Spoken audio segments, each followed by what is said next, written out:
Hello DP YouTubers, my name is Jorge Villanueva. I am with DP Electric, and today we're going to be going over the A81 hydraulic bender. How to change the shoes, how to change the follow bar, and just how to set it up completely.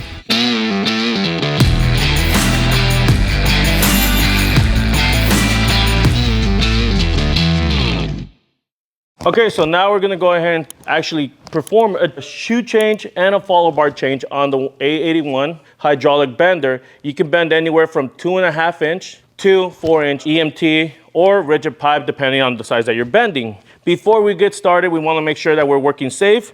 You wanna go ahead and lock your wheels so this won't be rolling on you or moving while you're working. Next thing, you wanna make sure you have your glasses, you wanna make sure you have your gloves and your steel toe boots. That way, in case of any accident, you're protected.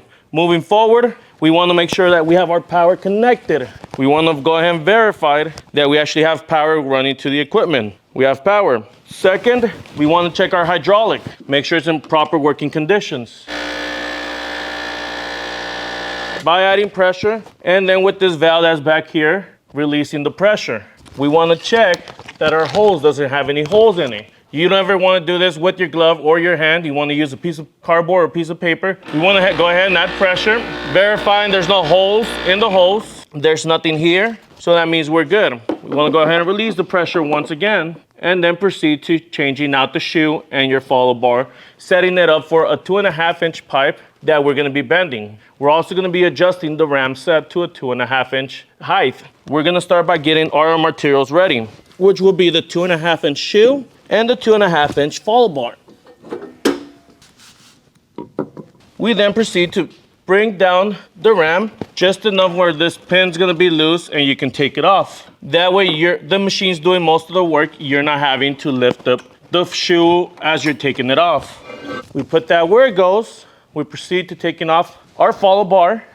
You would find that it has its proper place where it goes back in. That way nothing gets lost or goes missing. We get our ram set tool. Since we had it set up for a 3 inch pipe and we're going to be going to a 2.5 inch pipe, we need to bring this down.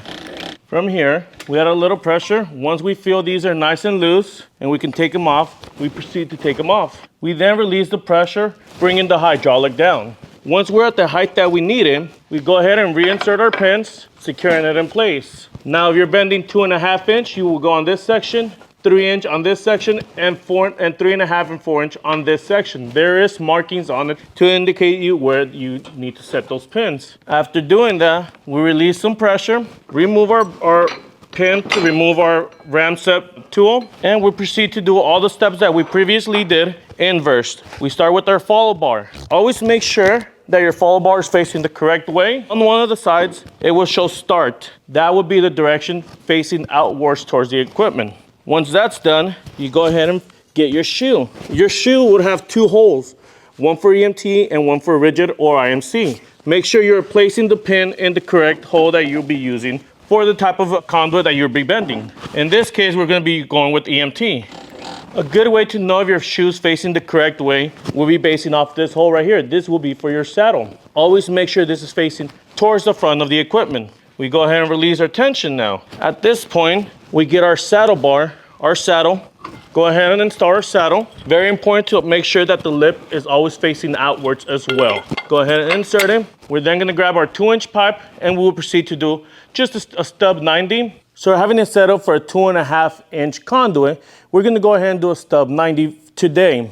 In our next videos, we're gonna touch about the back-to-back 90 and kick 90, and actually like a perfect 90, taking into account our spring back and our deductions. For this one, it'll just be a practice stub 90. What you want to do is, you want to slide it through there, come out this side.